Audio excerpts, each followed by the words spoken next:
ocultas aparecem, clamamos ao Senhor. E a resposta do alto começa a chegar. Deixe o conselho para a igreja através deste hino. Quando passarmos por lutas ou mal prova estiver, clamem a Deus com fé, não lamente, não chore.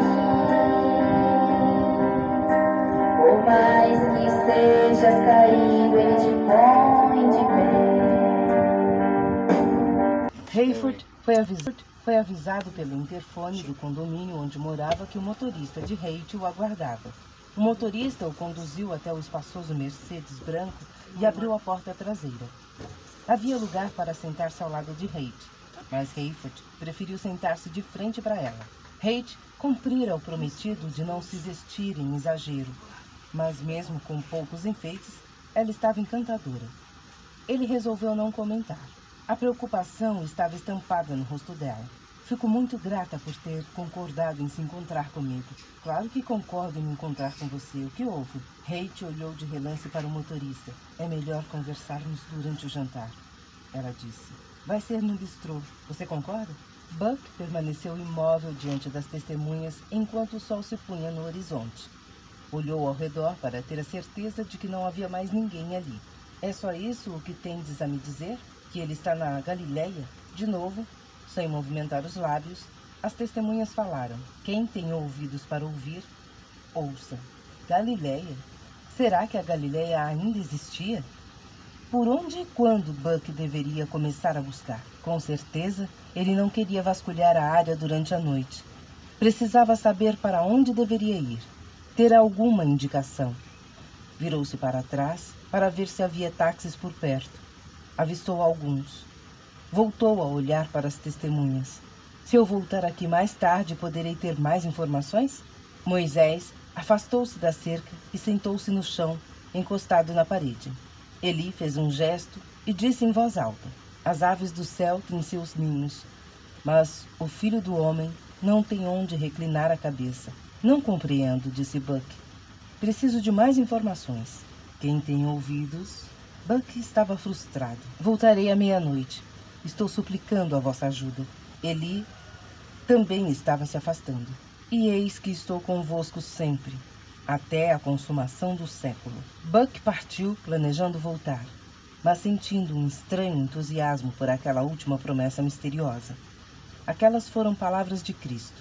Será que Jesus estava falando diretamente a ele por meio da boca das duas testemunhas? Que privilégio indizível! Ele pegou um táxi de volta ao Hotel Rei Davi, confiante de que em breve encontraria Tzion Ben Judá. Hayford e Haight foram cumprimentados efusivamente pelo maître do bistrô global. Ela foi reconhecida, mas, evidentemente, Hayford não. A mesa de sempre, madame? Não, obrigada, Geoffrey. Mas também não queremos um lugar reservado.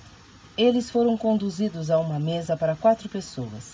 2 atendentes apressaram-se em colocar pratos e talheres para 2 pessoas, e o garçom puxou uma cadeira para Haight e apontou outra ao lado dela para Hayford sentar-se. Mas Hayford continuava a pensar nas aparências. Resolveu sentar-se de frente para Haight, mesmo sabendo que teriam de conversar alto por causa do barulho do local. O garçom hesitou, parecendo irritado, mas finalmente mudou os pratos e os talheres de lugar, colocando-os diante de Hayford. Isso teria sido motivo de riso para Hayford e Haight em tempos passados, mas poucas ocasiões em que jantaram juntos às escondidas, e um deles parecia estar imaginando o que o outro pensava a respeito do futuro.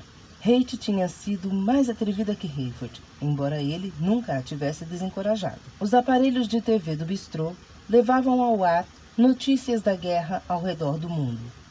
Haight fez um sinal para o maître, que se aproximou imediatamente. Acho que o potentado não gostaria que clientes que frequentam este local para relaxar um pouco ouvissem essas notícias deprimentes. Essas notícias estão em todas as emissoras, madame. Não há uma em que transmita músicas? Vou verificar. Em poucos instantes, todos os aparelhos de TV do bistrô exibiam vídeos musicais. Várias pessoas aplaudiram, mas Hayford percebeu que Haight mal se deu conta disso. No passado, quando eles estavam cogitando em ter um caso, Hayford sempre tinha de tomar a iniciativa de pedir os pratos e lembrar Haight de que ela precisava alimentar-se. Ela concentrava-se inteiramente nele, o que o fazia sentir-se lisonjeado e sedutor. Agora a situação era outra. Haight dava o cardápio como se tivesse de fazer um teste a respeito dele na manhã seguinte. Aos 29 anos e grávida pela primeira vez, ela estava mais linda que nunca. Sua gravidez em estágio inicial ainda não podia ser notada por ninguém, a não ser que ela contasse. E ela contou a Hayford e Amanda na última vez em que se encontraram. Na ocasião, Haight parecia estar emocionada, orgulhosa de seu anel de brilhante e ansiosa para falar sobre seu casamento iminente. Ela dissera a Amanda: Nikolai ainda vai fazer de mim uma mulher famosa. Haight estava usando seu pomposo anel de brilhante, no entanto, a pedra estava virada para baixo e apenas o aro do anel era visível. Haight demonstrava claramente ser uma mulher infeliz. E Hayford gostaria de saber se essa tristeza fora ocasionada pela fria recepção de Nikolai no aeroporto. Gostaria de fazer-lhe essa pergunta, mas o encontro havia sido ideia de Haight. Ela é quem deveria decidir o que dizer. Apesar de o Bistrô Global ter um nome de origem francesa, foi Haight quem ajudou a montá-lo, e o cardápio incluía pratos de cozinha internacional, principalmente dos Estados Unidos. Ela pediu um prato exageradamente grande, o que não era seu costume. Hayford quis apenas um sanduíche. Haight falou pouco até terminar a refeição, inclusive a sobremesa. Hayford conhecia de antemão todas as desculpas que iam, inclusive que ela agora estava se alimentando por dois, mas ele acreditava que Haight comia demais por nervosismo, na tentativa de adiar um assunto que ela realmente precisava desabafar. Você acredita que já se passaram quase 2 anos desde que você trabalhou comigo como chefe do serviço a bordo? Ele disse, tentando dar início à conversa. Haight endireitou o corpo na cadeira, cruzou as mãos sobre o colo e inclinou-se para frente. Hayford, estes 2 anos foram os mais incríveis de minha vida. Ele lançou-lhe um olhar de indagação, imaginando se ela os considerava bons ou maus. Você ampliou seus horizontes, ele disse. Pense nisto, Hayford. Eu sempre quis ser comissária de bordo. Todas as minhas colegas da escola de 2º grau do leste do Maine queriam ser comissárias de bordo. Nós todas fizemos a inscrição, mas só eu consegui. Fiquei muito orgulhosa, mas em breve essa profissão perdeu o encanto para mim. E eu passava metade do tempo pensando para onde estávamos indo, quando chegaríamos ao destino e quando voltaríamos. Mas eu gostava muito das pessoas, da liberdade de viajar e de visitar todos aqueles lugares. Você sabe que tive alguns namoros sérios aqui e ali, mas nenhum deles deu certo. Quando fiquei um pouco mais velha e resolvi me dedicar apenas a aviões e rotas, apaixonei-me perdidamente por um de meus pilotos, mas isso também nunca deu certo. Eu gostaria que você não trouxesse esse assunto à baila. Você sabe como me sinto quando penso naquela época. Eu sei. E lamento muito. Não houve nada de concreto, apesar de eu ter esperado por isso. Aceitei sua explicação e suas desculpas. Mas isso não tem nada a ver com o assunto do momento. Acho bom. Como você sabe, casei-me novamente e estou muito feliz. Eu vejo você, Hayford.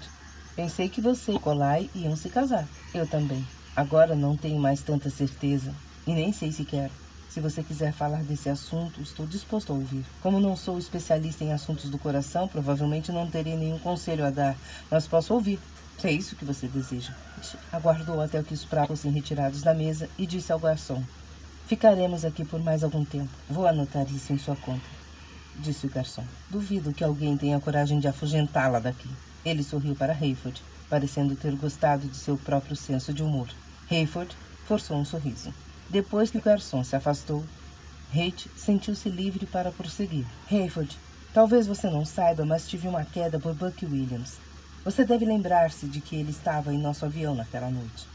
Claro, naquele dia, não lancei um olhar provocante para ele, porque ainda estava apaixonada por você. Mas ele foi muito gentil e prestativo. Tinha um emprego muito importante. Nós dois temos mais ou menos a mesma idade. E, bem, para lhe dizer a verdade, quando você me despachou, Haight, nunca despachei você. Não foi nada disso. Nenhum de nós era um objeto. Até então. Está bem. Até então, ele disse. Mas você tem de admitir que não houve nenhum compromisso, nenhuma manifestação de compromisso. Houve muitas insinuações, Hayford. Devo admitir que houve. Mas é injusto você dizer que eu a despachei. Dê a isso o nome que você quiser. Mas eu me senti como se tivesse sido despachado, tá bem? De uma forma ou de outra, de repente Buck pareceu-me um homem muito atraente. Tenho certeza de que ele pensou que eu estava usando para conhecer uma pessoa famosa, o que de fato aconteceu. Fiquei muito grata a Buck por ele ter me apresentado a Nikolai. Desculpe-me, Heidi, mas isso não é novidade. Eu sei, mas estou tentando chegar a um ponto. Pense comigo. Assim que conheci Nikolai, levei um susto. Ele era apenas um pouco mais velho que Buck, mas parecia ter muito mais idade. Era um homem que viajava pelo mundo inteiro, um político internacional, um líder. Já era o homem mais famoso do mundo. Eu sabia que seu sucesso seria maior ainda. Sentia-me como uma colegial e não podia imaginar que conseguira impressioná-lo. Quando ele começou a demonstrar interesse, pensei que fosse um interesse meramente físico e admitir que teria um relacionamento físico com ele sem pestanejar. E não teria me arrependido. Tivemos um caso e me apaixonei. Mas Deus é testemunha. Oh, Hayford, sinto muito. Eu não devia falar dessas coisas com você, mas nunca esperei que ele se interessasse por mim de verdade. Eu sabia que nosso caso era passageiro e estava determinada a curti-lo enquanto durasse. Mas cheguei ao ponto de detestar quando ele viajava. Eu dizia a mim mesma para manter a cabeça no lugar. Em breve, tudo terminaria e eu acreditava que estava preparada. Mas, de repente, ele me fez uma surpresa. Nomeou-me sua assistente pessoal. Eu não tinha nenhuma experiência, nenhuma habilidade para ocupar a função. Sabia que essa seria a única maneira de estar disponível para ele após o expediente. Mesmo assim, fiquei satisfeita, apesar de temer como seria minha vida quando ele tornasse cada vez mais atarefado. Bem, meus temores se concretizaram. Ele ainda é o homem mais incrível que conheci. É charmoso, agradável, dinâmico e poderoso. Mas eu represento a ele exatamente o que sempre temi representar. Você sabe que ele costuma trabalhar 18 horas por dia, e às vezes 20. Não significo nada para ele. Isso. Eu costumava me envolver em algumas discussões, e ele extrai de mim uma ou duas ideias. Mas entendo de política internacional. Quando eu tinha algum comentário tolo com base em meus conhecimentos limitados, ele ria de mim e me ignorava. De repente, ele nunca mais pediu minha opinião. Passei a dar de coisas insignificantes, como ajudar a montar esse restaurante e receber grupos de turistas que vêm visitar a nova sede da Unidade Global. Não passo de um objeto decorativo, Hayford. Ele só me deu o anel de vado depois que engravidei, mas ainda me pediu em casamento. Acho que basta para eu ter entendido. Quando assou o anel, você não fez nenhuma insinuação de que gostaria de se casar com ele? Ah, Hayford, a ocasião não foi nada romântica. Ele simplesmente pediu que eu fechasse os olhos e estendesse a mão. Aí ele colocou o anel em meu dedo. Eu não sabia o que dizer. Apenas sorri. Você está dizendo que não se sente compromissada com ele? Não sei mais como eu me sinto. Nem sei se ele sente alguma coisa por mim, a não ser a atração física. E quanto a todas as pompas, a riqueza, seu carro como motorista, suponho que você tem uma verba para essas despesas. Tenho isso, sim. Kate parecia cansada, mas prosseguiu. Para lhe dizer a verdade, tudo aquilo é igual ao meu antigo emprego para mim. A gente se cansa rapidamente da rotina. Com certeza fiquei embriagada pelo poder, pelo brilho e pelo charme da minha posição. Mas não sou mais eu. Não conheço ninguém aqui. As pessoas me tratam com deferência e respeito só por causa com quem convivo. Mas ninguém o conhece de verdade. Nem eu. Eu preferiria que ele ficasse furioso comigo a me ignorar. Outro dia perguntei a ele se eu podia voltar para os Estados Unidos e passar algum tempo lá visitando meus amigos e familiares. Ele se irritou com minha pergunta e disse: apenas me mantenha informado. Vá em frente e providencie tudo. Tenho coisas mais importantes para fazer do que me preocupar com seus programas significantes. Para ele não passo de uma peça de mobília, Hayford. Hayford estava aguardando o momento propício. Havia muitas coisas que ele queria lhe dizer. Vocês conversam muito? Se conversamos muito? Não conversamos. Agora nós apenas convivemos. Hayford escolheu as palavras com cuidado. Eu só estou curioso a respeito do que ele sabe sobre Chloe e Buck. Não se preocupe com isso. Por mais que Nikolai seja esperto e por mais, abre aspas, espiões, fecha aspas, que tenha para vigiar tudo e todos, duvido que ele imagine que possa existir uma ligação entre você e Buck. Nunca mencionei a ele que Buck se casou com Sophie. Eu nunca mencionarei. Por quê? Acho que ele não precisa saber, só isso. Por um motivo ou outro, Hayford, ele confia em algumas coisas e não confia nada em outras. Já percebi. O que você percebeu? Ela perguntou. Por exemplo, me deixar de fora dos planos para o Condor 216, respondeu Hayford. Ah, sim, ela disse. E você não acha que Nikolai é criativo ao incluir o número do escritório dele no nome do avião? Só achei estranho ser piloto dele e fiquei surpreso com o equipamento. Se você conviver com ele, nada disso surpreenderia. Faz meses que estou fora de tudo. Hayford, você pode imaginar que ninguém me avisou nada quando a guerra estourou? E ele ligou para você? Eu nem sabia se ele estava vivo ou morto. Ouvi o que ele disse pelos noticiários, como qualquer outra pessoa. Ele nem sequer me ligou depois disso. Nenhum assessor conversou comigo. Nenhum assistente me enviou um memorando. Telefonei para todos os lugares. Conversei com todo o pessoal que eu conhecia na organização. O máximo que consegui foi falar com Leon Fortunato. Ele me disse que informaria Nikolai que eu havia ligado. É capaz de imaginar? Ele informaria que eu liguei. Então, quando você avisou Nikolai na pista, fizeste com ele. Não posso negar isso. Estava ansiosa por vê-lo, mas nem estava lhe dando mais uma chance. Não ficou claro que estraguei sua grande aparição? Não que eu tive, disse Hayford, perguntando a si mesmo se estava sendo prudente por ter destilado a neutralidade. Quando tentei beijá-lo, ele me disse que o momento era inoportuno e que eu deveria agir como uma pessoa adulta. Pelo menos referiu-se a mim como noiva. Disse que eu estava tão triste por ele, mas eu o conheço o suficiente para saber que não tinha nenhuma tristeza. Pude isso no seu semblante. Ele adora o que está acontecendo.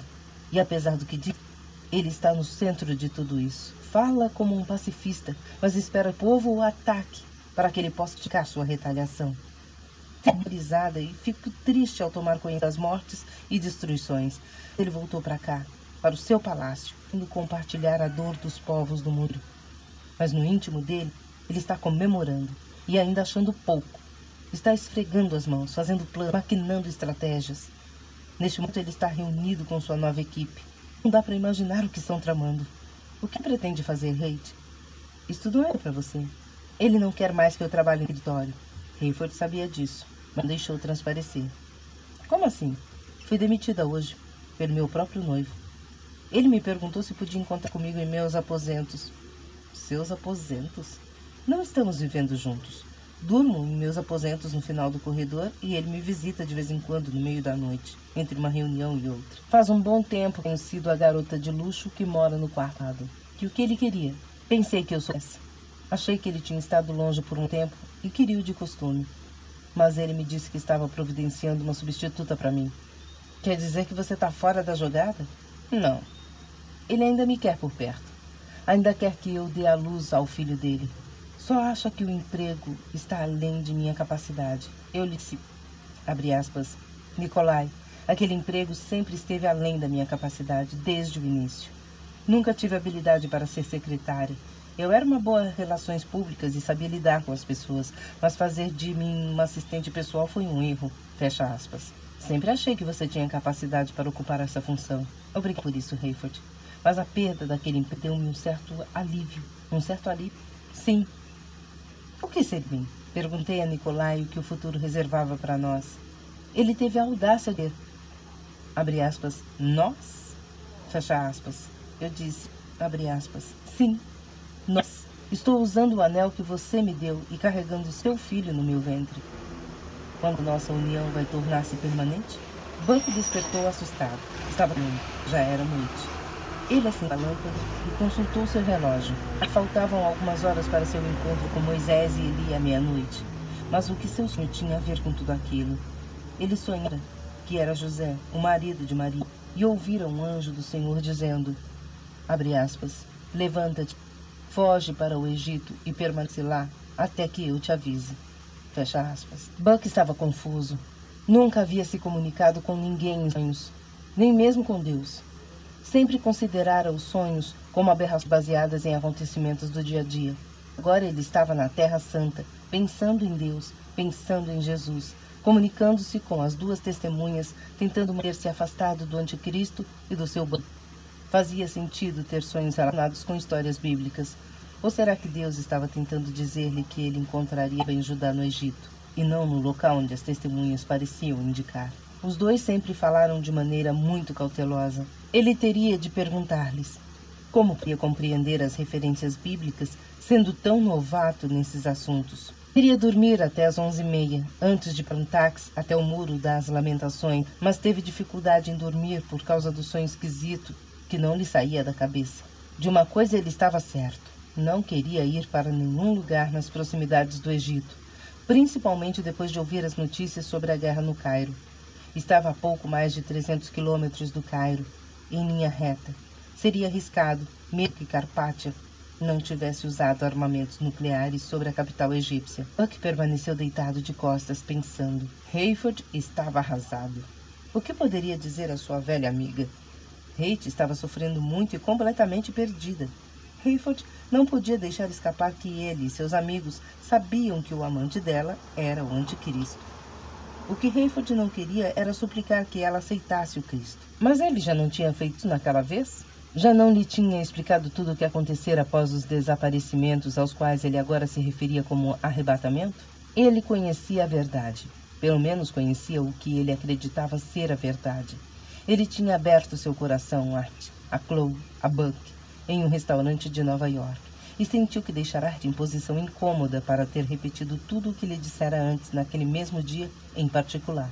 Hayford teve a certeza de que causara um profundo constrangimento em sua filha, e bem teve a certeza de que o erudito Buck Williams o estava simplesmente tolerando. Para Hayford foi chocante observar o passo gigantesco dado por Chloe ao tomar a decisão de aceitar o Cristo, após ouvir as palavras emocionadas naquela noite. O encontro no restaurante também exercera enorme influência para Buck. Agora ele estava tentando uma nova abordagem. Deixe-me dizer-lhe uma coisa, Kate. Você precisa saber que Buck e eu estamos muito preocupados com você. Eu sei, Hayford, mas acho que você não sabe, disse Hayford. Temos nos perguntado se isso foi melhor para você, e cada um de nós sente-se responsável por você ter abandonado seu emprego e familiares para seguir para Nova York, agora para Nova Babilônia. E para quê? Kate olhou firme para ele. Mas vocês mal conversaram comigo. Achamos que não tínhamos o direito de nos intrometer. Você é adulta. A vida é sua. Eu penso que meu mau comportamento à toa do ramo da aviação. Buck sente-se culpado por tê-la apresentado a Carpátia. Chloe está sempre se questionando se não deveria ter dito ou feito alguma coisa e mudar de ideia. Mas por quê? Perguntou Kate. Como vocês sabiam que eu não era feliz aqui? Agora foi de Hayford ficar confuso. Como eles sabiam? Percebemos que os ventos estavam soprando contra você, ele respondeu. Penso que não lhe uma demonstração de que você estava certo. Sempre tentei impressioná-lo todas as vezes que vi você na companhia de Nikolai. Sim, isso é verdade. Bem, Hayford, talvez você fique surpreso por saber que nunca pude engravidar sem me casar. Por que você acha que causa surpresa? Porque não posso dizer que minha moral era, de um certo modo, ilibada. Eu estava prestes a ter um caso com ele. Só estou querendo dizer que não fui criada da maneira e certamente não teria planejado ter um bebê sem me casar. E agora? A verdade continua sendo a mesma, Hayford. A voz de Kate enfraqueceu. Ela evidenciava cansaço, mas agora parecia derrotada, quase sem vida. Não vou usar esta gravidez para forçar Nikolai a se casar comigo. De qualquer forma, ele não concordaria. Ele não é forçado por ninguém a fazer qualquer coisa. Forçá-lo, provavelmente, ele vai me dizer para fazer um aborto. Ah, não, disse Hayford. Você não está imaginando uma coisa dessa, tá? Não estou imaginando? Eu penso nisso todos os dias. Hayford estremeceu e coçou a testa. Por que ele haveria de esperar que Kate vivesse como uma cristã, se ela não era? Não seria justo supor que ela concordasse com ele em questões como esta. Kate, você me faria um grande favor? Talvez. Você promete pensar cuidadosamente no assunto antes de tomar uma atitude? Promete aconselhar-se com sua família, com seus amigos? Hayford, eu quase não tenho mais amigos. Chloe, Buck e eu ainda nos consideramos seus amigos. E creio que Amanda também pode vir a ser sua amiga se passar a conhecê-la. Hayford, um suspiro profundo. Tenho a impressão de que quanto mais Amanda me conhecer, menos ela gostará de mim. Isso prova que você não a conhece, disse Hayford. Ela é do tipo que não precisa gostar de ninguém para depois amar. Se é que você entende o que estou dizendo. Kate arregou os olhos. Que maneira interessante de explicar isso, ela disse. Acho que é assim que os pais se sentem, às vezes, em relação aos filhos. Meu pai me disse isto certa vez, quando eu era uma adolescente rebelde. Ele disse, abre aspas, Kate, é muito bom eu amar você tanto assim, porque eu não gosto nem um pouco de você. Fecha aspas. Aquilo me deixou desnorteada. Você está me entendendo? Claro. Você precisa conhecer Amanda. Ela poderia ser uma outra mãe para você. Uma é mais que suficiente, Kate. Não se esqueça, foi minha mãe quem me deu este nome maluco, que era só mais velha que eu 2 gerações. Hayford sorriu. Ele sempre quis saber a origem do nome da Kate. Você que Nikolai não se importaria se você passasse alguns meses nos Estados Unidos? Mas isso foi antes de estourar a guerra. Kate, vários aeroportos continuam abertos para pousos de aviões. E pelo que sei, nenhuma ogiva nuclear atingiu as principais cidades. A única cidade atingida por precipitação radioativa foi Londres. Seria melhor ninguém ir para lá, pelo menos por um ano, dito. Mas até mesmo a delação no Cairo não foi relacionada com radiação. E você acha que ele ainda permitiria que eu viajasse aos Estados Unidos? Não sei, mas estou pretendendo estar de volta lá no domingo para Amanda e assistir ao culto em memória de amigo. De que jeito você vai voltar para lá, Hayford? Em um voo comercial. Pessoalmente, acho uma extravagância transportar uma ou menos de dignitários no Condor 216. De qualquer forma, o plano... por favor, Hayford. Assim, você acha esse título quanto eu? Sempre aí. Para um homem tão brilhante, esse título estúpido, para palhaçada. Não o conheço tão bem, vou chamá-lo de Nikolai. Sou difícil de ser pronunciado. A maioria de vocês que frequentam a igreja o consideram o anticristo? Hayford teve... Nunca esperava ouvir aquela palavra de hate. Estaria falando sério? Ele achou que era muito cedo para fazer revelações. O anticristo? Ele perguntou. Gosto de ler, ela disse. Na verdade, gosto de ler os artigos de Buck. Tenho lido os comentários no semanário. Quando ele abrange todas as teorias e fala sobre o que as pessoas pensam, deixa claro que uma fração grande acredita que Nikolai pode ser o anticristo. Já ouvi isso, disse Hayford. Então você poderia chamá-lo de anticristo ou pela abreviação de AC? Não achei graça. Eu sei, ela disse. Sinto muito. De qualquer forma, Kate, acho que você deveria perguntar ao, na falta de um título mais apropriado, grande potentado da comunidade global Nicolau Carpati, se ele ainda concorda que você faça uma breve viagem para os Estados Unidos. Eu vou pegar umas escalas no sábado de manhã, que chegará a Milwaukee no mesmo dia por volta das 11h30, horário de Chicago. Pelo que sei, há espaço suficiente na ampla casa de uma senhora de igreja. Você pode ficar lá conosco. Não posso fazer isso, Hayford. Minha mãe está em Denver. Eles não foram atingidos, não é mesmo? Pelo que sei, não. Tenho certeza de que poderia fazer uma reserva para você até Denver. Hayford estava desapontado. Ali estava a oportunidade de exercer uma influência sobre Kate, mas ele precisava arrumar um jeito de levá-la até a área de Chicago. Não vou perguntar nada, Nikolai, ela disse. Você que não quer ir? Ah, eu quero ir. E irei. Só vou deixar um recado para ele dizendo que parti. Foi o que ele me disse para fazer da última vez que o vi. Que sou adulta e que devo tomar decisões sozinha. Ele tem coisas mais importantes na cabeça. Talvez eu me encontre com você no voo para Milwaukee. Talvez eu me encontre com você no voo para Milwaukee. Na verdade, se não houver nada em contrário, posso pedir a meu motorista que pegue você no sábado de manhã. Você acha que a Amanda vai se importar se sentarmos juntos no avião? Espero que você não esteja brincando, disse Hayford. Porque se você estiver disposta a conversar com ela, vou avisá-la com antecedência. Uau! Acho que sua primeira esposa não era tão possessiva assim. Ela teria sido se soubesse que tipo de homem eu era, ou que tipo de mulher era eu. Talvez. Vá em frente e converse com sua esposa, Hayford. Se eu tiver de me sentar longe de você, vou entender. Quem sabe? Talvez a gente se sente um ao lado do outro, mesmo que haja um corredor entre nós. Hayford deu um sorriso de tolerância. Esperava no mínimo por isso. Pasta 10. Capítulo 10.